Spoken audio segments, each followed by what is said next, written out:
something I heard over and over in different groups, whether it was white nationalists, QAnon, gun rights advocates, was it started as a joke and then became real. So in the beginning, it was just kind of funny to like Donald Trump because he made people angry. And they particularly made the people they didn't like angry. With the comment, Yep. people reacting Yep. to Trump Yep. calling Mexicans rapists, that made so many people angry. And they loved that. That's when they thought, um, that was really captured their attention. He and that Trump wasn't cowed. Like people would criticize what he had said and he wouldn't back down from it. They loved that. Um, After the 2016 election, one fascist told me that Trump was a pussy grabbing asshole, but he was our pussy grabbing asshole. They said he reminded them of the 80s, that of this like time with like masculine swagger. You look at the movies and TV and ads from back then, and it's mostly all white, and the men are dominant and the women are ornamental bimbos. And they liked that and they wanted to go back to that. Matt Heimbach, a white nationalist who has since said he's no longer part of that world. He's a Marxist-Leninist now, he says. Okay. He described Trump's election as better than sex, that it was not so much about Trump himself, but just that all of the people who had hated him and made his life miserable were so angry and upset about it.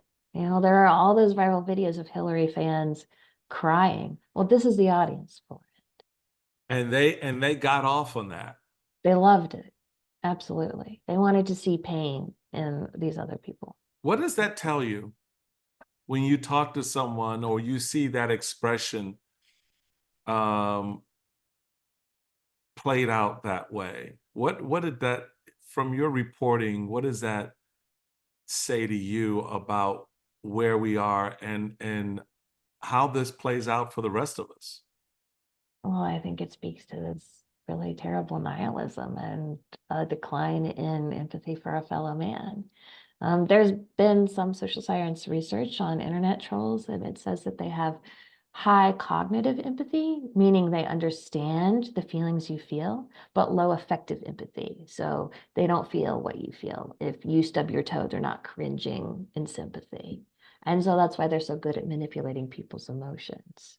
And so there might be Or you just people, described Trump. right, right. You just described him.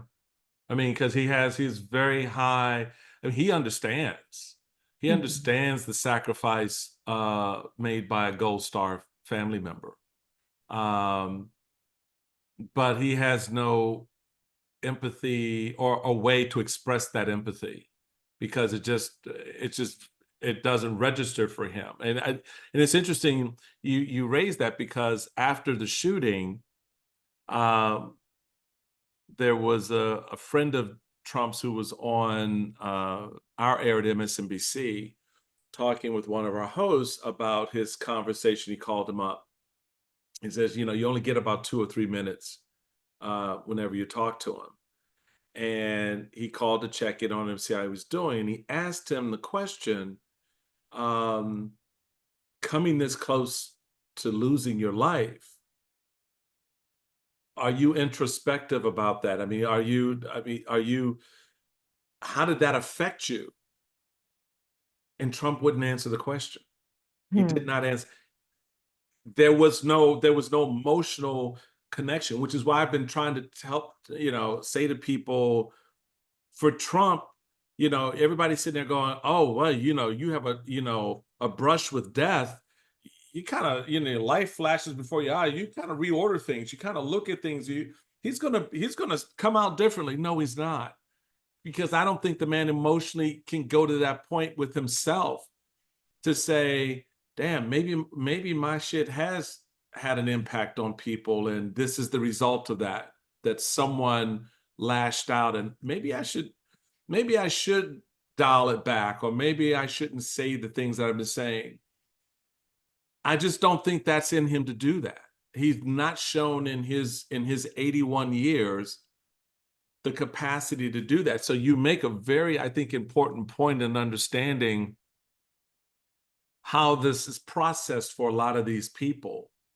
Um, I because there mean, is look at Trump in the moment. In the moment he was shot, he jumped up with real anger in his face, pumping his fist. right. And you have to ask you, if you were just shot, your ear was injured, you were injured in that moment, you would stand up and fight defiantly, or would you have a different reaction? And for him, it's the combination of that part of the ego, but also the showman in him recognizing I can brand the moment.